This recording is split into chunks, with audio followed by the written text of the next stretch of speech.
लिए चलते हैं लखनऊ लिए चलते हैं भीमराव अंबेडकर विश्वविद्यालय। प्रधानमंत्री संबोधन उत्तर अपना वहां प्रदेश पर के शुरू कर रहे हैं। राज्यपाल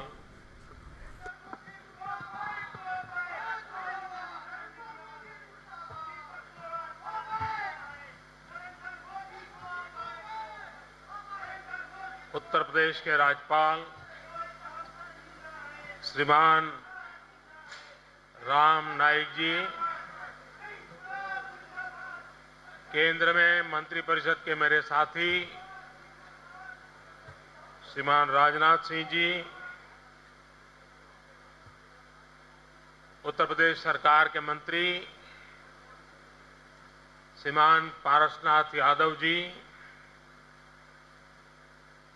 लखनऊ के महापौर श्रीमान दिनेश शर्मा जी, कुलाधिपति श्रीमान लखनपाल जी, कुलपति प्रोफेसर सोपती जी, उपस्थित सभी वरिष्ठ महानुभाव और नौजवान साथियों,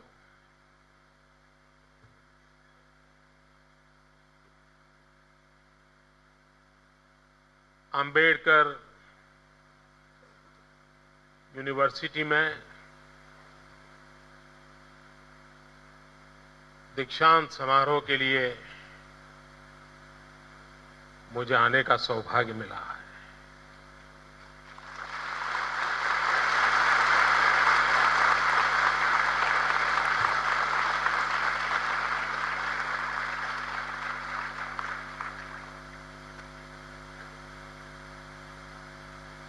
बाबा साहब आम्बेडकर ने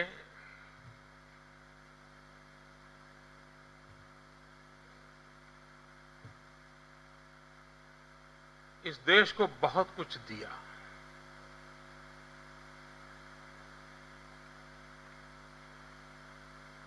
लेकिन एक बात जो इस देश के भविष्य के लिए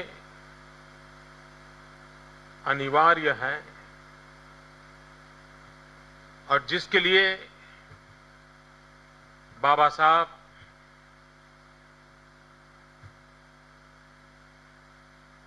समर्पित थे,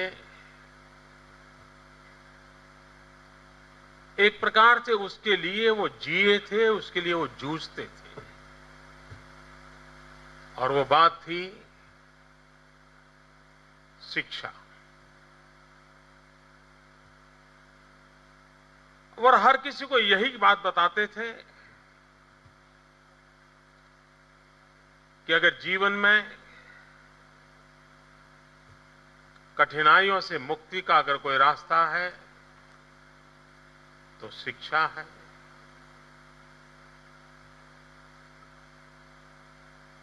अगर जीवन में संघर्ष का अवसर आया है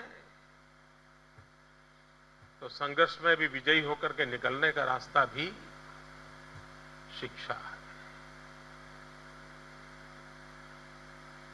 और उनका मंत्र था,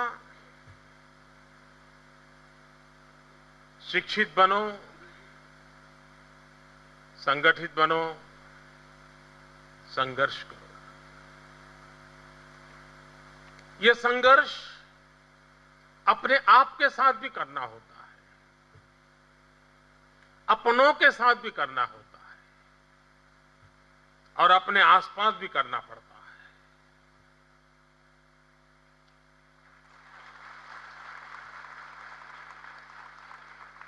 लेकिन यह तब संभव होता है जब हम शिक्षित होते हैं। और उन्होंने अपने मंत्र के पहले शब्द भी शिक्षित बनो कहा था। बाबा साहब आम्बेडकर भगवान बुद्ध की परंपरा से प्रेरित हुए। भगवान बुद्ध का यही संदेश था, अत्त दीपो भव।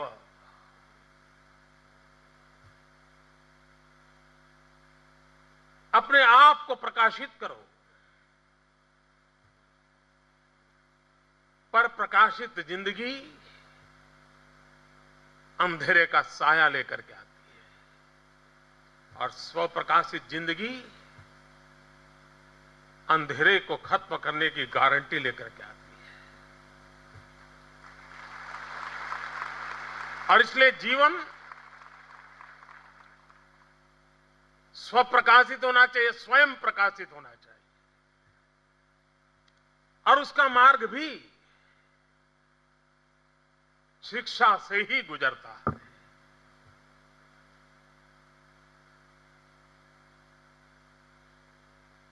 लेकिन कभी कभार बाबा साहब आंबेडकर को समझने में हम बहुत कम पढ़ते हैं। वह ऐसा विराट व्यक्तित्व था, वह ऐसा वैश्विक व्यक्तित्व था, वो युग युगांतर से प्रभाव पैदा करने वाला व्यक्तित्व था कि जिसको समझना हमारी क्षमता के दायरे से बाहर है। लेकिन जितना हम समझ पाते हैं वो संदेश यही है, हम कल्पना करें कि हमारे जीवन में कुछ कठिनाई हो, कुछ कमी हो और उससे फिर कुछ निकलने का इरादा हो, तो हम कितने छटपटाते हैं। सबसे पहले शिकायत से शुरू करते हैं या कहीं से मांगने की इंतजार में रहते हैं। बाबा साहब आंबेडकर का जीवन देखिए, हर प्रकार की कठिनाइयां, हर प्रकार की उपेक्षा, हर प्रकार का अपमान, न पारिवारिक बैकग्राउंड था कि जिस पर शिक्षा संभव हो, न सामाजिक रचना की अवस्था थी कि इस कोख से जन्मे हुए व्यक्ति को शिक्षा का अवसर प्राप्त हो। संकट अपरंपार थे, लेकिन इस महापुरुष के भीतर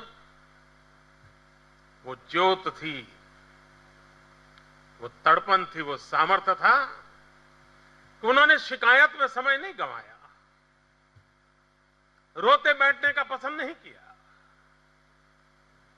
उन्होंने राह चुना संकटों से सामना करने की,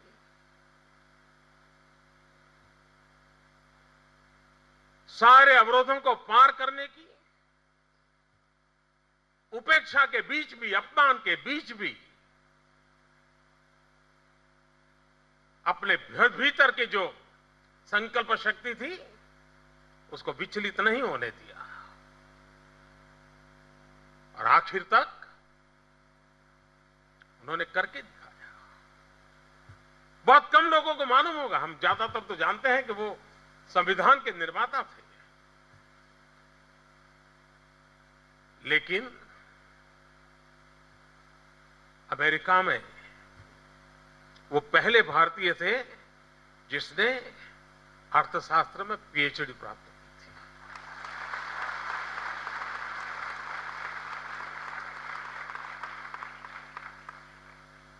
और उनके सामने दुनिया में हर जगह पे व्यक्तिगत जीवन के सुख वैभव के लिए सारी संभावनाएं मौजूद थी, लेकिन उन्होंने खुद के लिए जीना पसंद नहीं किया, वरना वो जी सकते थे। दुनिया के हर देश में उनका स्वागत और सम्मान था। उन्होंने सब कुछ पाने के बाद ये सब समर्पित कर दिया इस भारत माता को। वापिस आए और उसमें भी उन्होंने तय किया कि मैं अपने जीवन काल में दलित, पीड़ित, शोषित, वंचित, उनके लिए मेरी जिंदगी काम आए, मैं खपा दूंगा। और वो जीवन भर ये करते रहे। हम अंबेडकर यूनिवर्सिटी के विद्यार्थी हैं।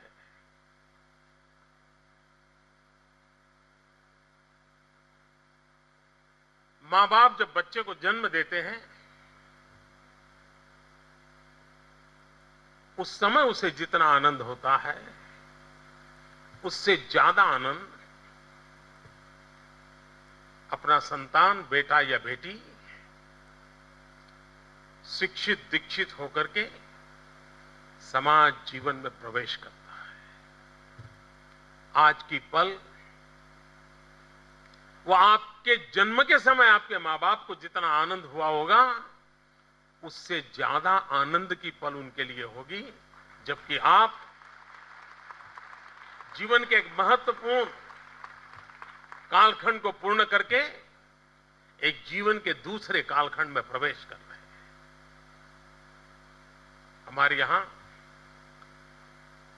दीक्षांत समारोह की परंपरा का पहला उल्लेख तैत्रेयी उपनिषद में नजर आता है। हजारों वर्ष पहले सबसे पहले दीक्षांत समारोह का उल्लेख तैत्रेयी उपनिषद में है, जब गुरुकुल में शिष्यों को दीक्षा दी जाती थी। और तब से लेकर के विश्व में हर समाज में दीक्षांत समारोह की एक परंपरा है। और यहां से जब जाते हैं तो आपको ढेर सारे उपदेश दिए जाते हैं, बार बार दिए जाते हैं। आपको क्लासरूम में भी कहा गया है ये करना, ये नहीं करना, ऐसा करना, वैसा करना। आपको भी लगता होगा बहुत हो गया भाई, हमको हमारे पर छोड़ दो। और इसलिए आपको क्या करना, क्या नहीं करना, ये अगर मुझे समझाना पड़े तो आपकी शिक्षा अधूरी है।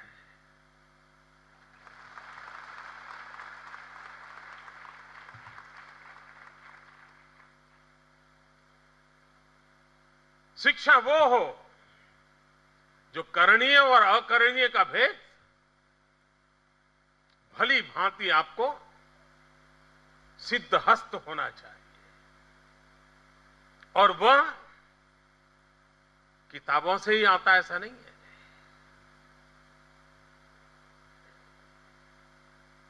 किताबों से ज्ञान प्राप्त होता है, और आजकल तो गूगल गुरु के सारे विद्यार्थी हैं। क्लासरूम में टीचर जो है उससे भी बड़ा गुरु उनका गूगल है। हर सवाल का जवाब वो गूगल को पूछते हैं और गूगल जवाब देता है। एक प्रकार से इंफॉर्मेशन का युग है। जिसके पास जितनी ज्यादा इंफॉर्मेशन होगी वो ज्यादा शक्तिशाली माना जाएगा। लेकिन कठिनाई ये है कि इंफॉर्मेशन के स्रोत इतने ज्यादा हो गए हैं, उसमें से छांटना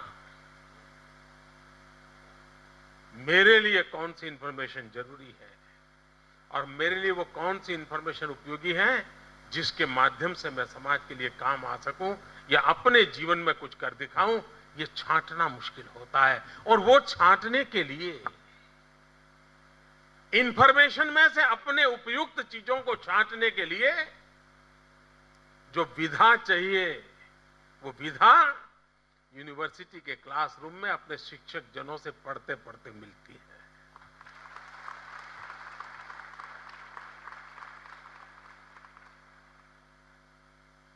आप उस विधा को प्राप्त करके अपने जीवन के एक नई और दिशा में जा रहे हैं। कभी हमें लगता होगा कि मैंने बहुत मेहनत की, दिन रात पढ़ता था, इसलिए मुझे मेडल मिल रहा है, इसलिए मुझे डिग्री प्राप्त हो रही है। किसी को यह भी लगता होगा कि मेरे मां बाप ने मुझे लिए बहुत कुछ किया, मुझे अवसर दिया, मैं आज पढ़ लिख करके इस स्थान पर पहुंचा। मां बाप के प्रति अच्छा भाव जागता होगा। किसी को यह भी लगता होगा कि आज मेरे गुरुजनों ने मुझे पढ़ाया, उसके कारण मैं आज यहां पर पहुंचा हूं। हर कोई अपनी अपनी सोच के दायरे से उसको लगता होगा कि मैं जहां पहुंच रहा हूं वहां किसी न किसी का योगदान है।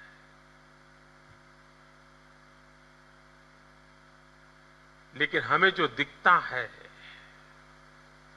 उससे भी परे एक बहुत बड़ा विश्व है जिसने भी मुझे ये डिग्री पाने तक ले जाने में कोई न कोई सहायता की है। हो सकता है कभी ना मैंने उसको देखा हो सकता है कभी ना मैंने उसको सुना हो, लेकिन उसका भी कोई न कोई योगदान है।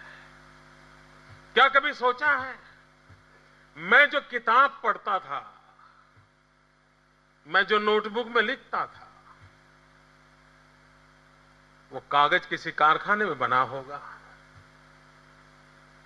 कोई मजदूर होगा जो अपने बच्चों की पढ़ाई के लिए तो बेचारा पैसा नहीं खर्च पा रहा था, लेकिन मेरे लिए दिन रात कागज बनाता था, वो कागज किसी फैक्ट्री में गया होगा।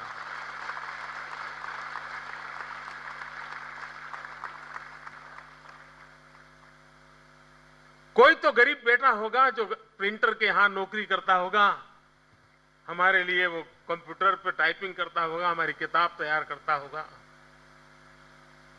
कोई गलती न रह जाए, वो ग्रेजुएट हुआ हो या ना हुआ हो, लेकिन टाइपोग्राफी में कोई गलती न हो रह जाए, वरना आने वाली पीढ़ियां अशिक्षित रह जाएगी, गलतियों वाला पड़ेगी। ये चिंता उस व्यक्ति ने की होगी जिसको कभी कॉलेज के दरवाजे देखने का अवसर नहीं मिला होगा, तब जाकर के मेरे हाथ में वो किताब आई होगी और तब जाकर के मैं पढ़ पाया। समाज का कितना हम पर कर्ज होता है। अरे इसी कैंपस में आप अगर रहते होंगे, एग्जाम होगी, रिकॉर्ड ब्रेक करने का इरादा होगा, रात रात पढ़ते होंगे, और कभी रात को 2 बजे मन कर गया होगा यार चाय मिल जाए तो अच्छा होगा, और फिर कमरे से बाहर निकल करके किसी पेड़ के नीचे कोई चाय बेचने वाला सोया होगा तो उसको जगाया होगा, यार आज सुबह कल पढ़ना तो है, चाय बना दो, ठंड लगती होगी, बुढ़ापा होगा, लेकिन वो उसने जग करके आपके लिए चाय बनाई होगी।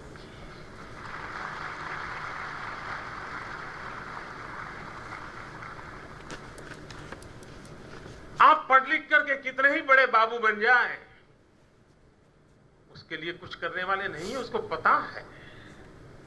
लेकिन आपकी इच्छा है कुछ बनने की और उसकी रात खराब होती है और चाय आपके काम आ जाती है, तो उसका आनंद उसे और होता है।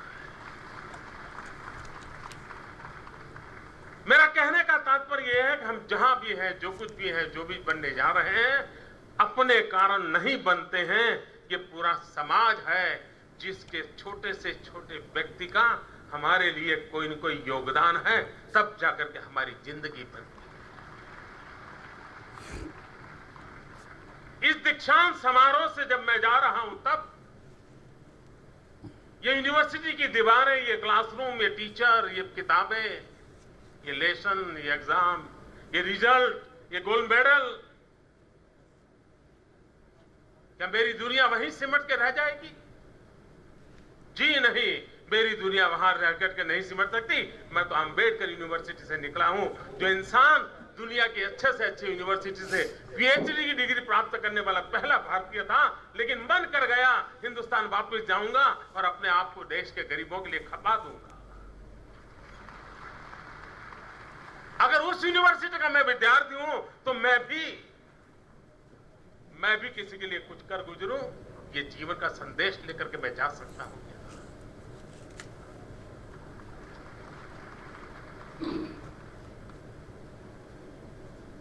लेना पाना बनना ये कोई मुश्किल काम नहीं है दोस्तों।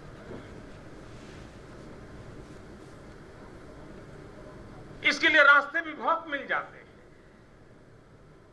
लेकिन मुश्किल होता है कुछ करना।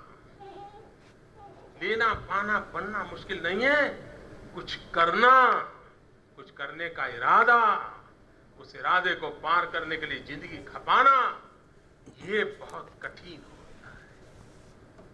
और इसलिए आज जब हम जा रहे हैं तब कुछ करने के इरादे से निकल सकते हैं क्या?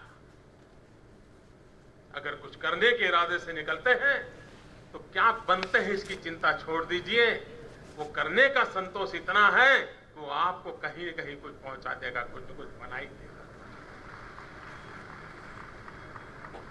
और इसलिए जीवन को उस रूप में जीने का, पाने का प्रयास,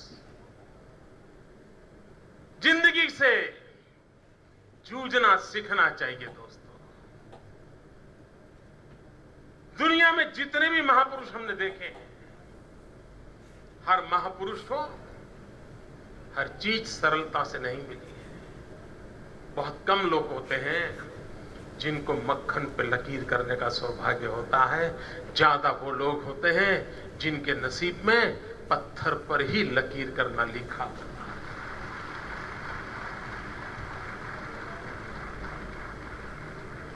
और इसलिए जीवन की शुरुआत अब होती है। अब तक तो आप प्रोटेक्टेड थे।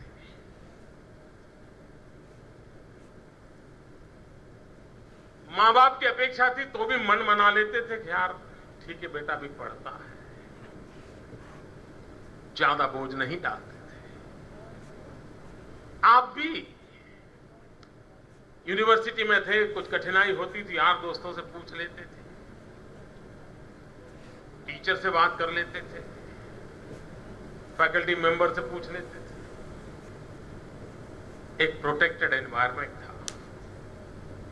किसी बात की जरूरत पड़े तो कोई न कोई हाथ फहराने के लिए था। यहां से निकलने के बाद वो सब समाप्त हो जाएगा। अब कोई आपकी चिंता नहीं करेगा। अचानक कल तक आप विद्यार्थी थे, सारी दुनिया आपका ख्याल करती थी। आज विद्यार्थी पूरे हो गए, नई जिंदगी की शुरुआत हो गई, सारी दुनिया का आपकी तरफ देखने का नजरिया बदल जाता है। मां बाप भी पूछेंगे बेटा आगे क्या, कुछ किया क्या, कुछ सोचा क्या। 3 महीने के बाद कहेंगे क्यों भाई कुछ हो नहीं रहा है क्या, भटकते हो क्या, कुछ काम पे लगो, ये होना है। यानी जीवन की कसौटी अब शुरू होती है। और जीवन की कसौटी अब शुरू होती है तब हर पल हमें वो बातें याद आती है। जब क्लासरूम में टीचर ने कहा था तब वो बात मजाक लगती थी। अब जब जिंदगी के दायरे में कदम रखते हैं तो लगता है यार टीचर उस दिन तो कहते थे, उस दिन तो मजाक किया, लेकिन आज जरूरत पड़ गई। हर बात याद आएगी और वही जिंदगी जीने का सबसे बड़ा सहारा होती है। एक विश्वास के साथ चले, मैंने जो कुछ भी जीवन में पाया है इस कसौटी में उसकी धार और तेज होगी। मैं कुंठित नहीं होने दूंगा, मैं अपने आप को निराशा की गर्त में डूबने नहीं दूंगा। मैं संकटों के सामने जूझते हुए जीवन का रास्ता तय करूंगा। ये मनोविश्वास बहुत आवश्यक होता है। विफलताएं आती हैं जीवन में,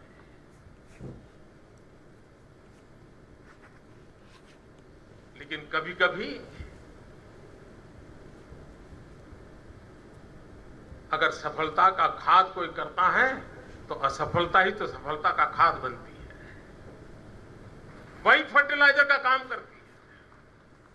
असफलताओं से डरना नहीं चाहिए और यार दोस्तों के बीच में शर्मिंदगी भी महसूस नहीं करनी चाहिए। लेकिन चिंता तब होती है जब कोई असफलता से सीखने को तैयार नहीं होता है, फिर उसकी जिंदगी में सफलता कभी दरवाजे दस्तक नहीं देती। और इसलिए जिंदगी का सबसे बड़ा सबक जो को होता है वो होता है असफलताओं से सीखना कैसे, असफलताओं में से भी ऊर्जा कैसे प्राप्त करनी।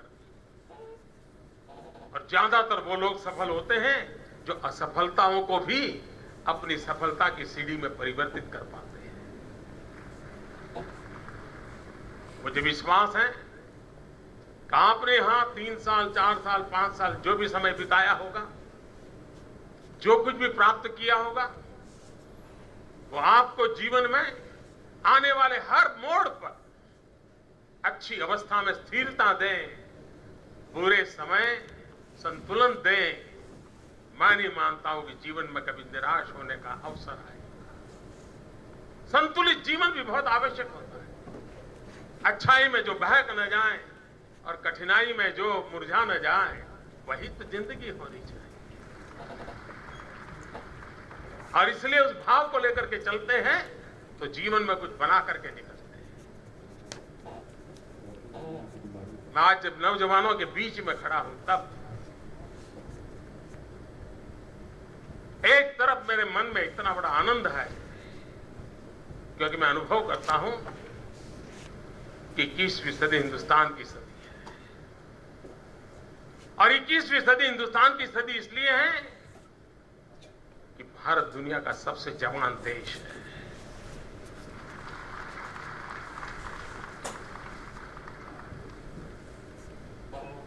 प्रतिशत नौजवान 35 साल से कम उम्र के हैं।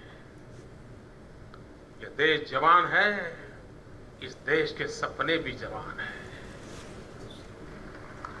इस देश के संकल्प भी जवान है और इस देश के लिए मर मिटने वाले भी जवान हैं।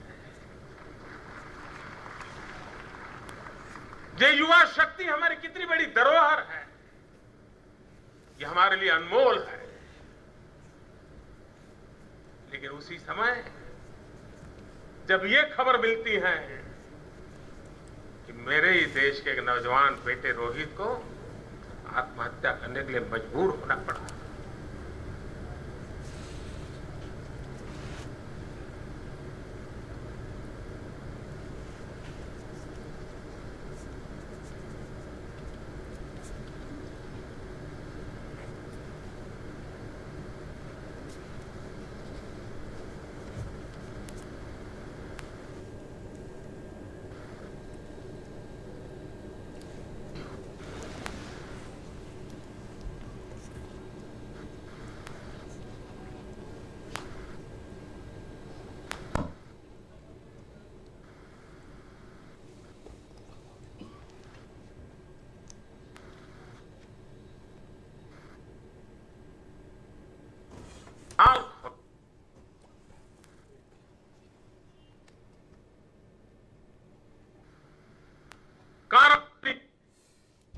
जगह पर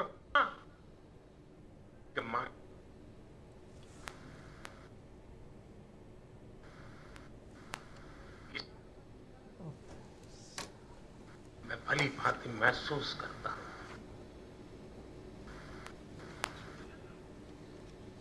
लेकिन हम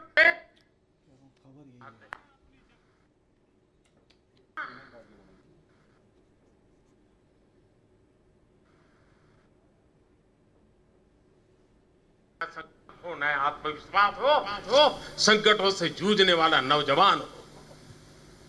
और बाबा साहब आंबेडकर के जो सपने थे, उन सपनों को पूरा करने का हमारा अविरत प्रयास, उस प्रयास को लेकर आगे चलना है। ये बात सही है कि जिंदगी में देश में ज्यादातर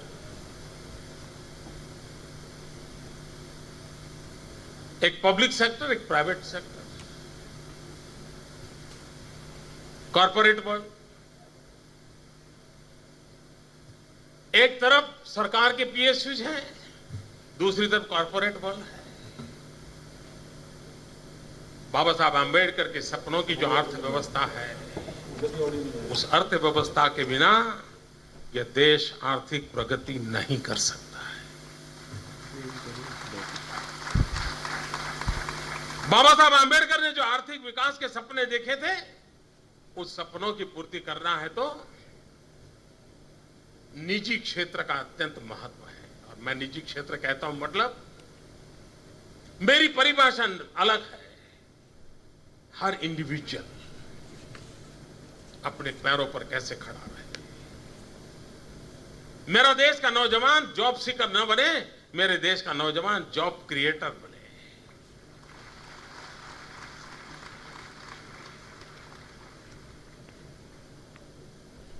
अभी कुछ दिन पहले मुझे दलित उद्योगकारों के सम्मेलन में जाने का अवसर मिला, और एक अलग चैम्बर ऑफ कॉमर्स चलता है जिसमें सारे दलित उद्योगकार हैं। और मुझे वो दृश्य देखकर के इतना आनंद हुआ। मैंने देखा यहां ये बाबा साहब आंबेडकर का सपना मुझे यहां नजर आता है। इस देश में स्वरोजगारी का सामर्थ्य कैसे बढ़े, और इसके लिए स्किल डेवलपमेंट, स्टार्टअप, इसको बल दे रहे हैं। हमने बैंकों को सूचना देकर रखी है।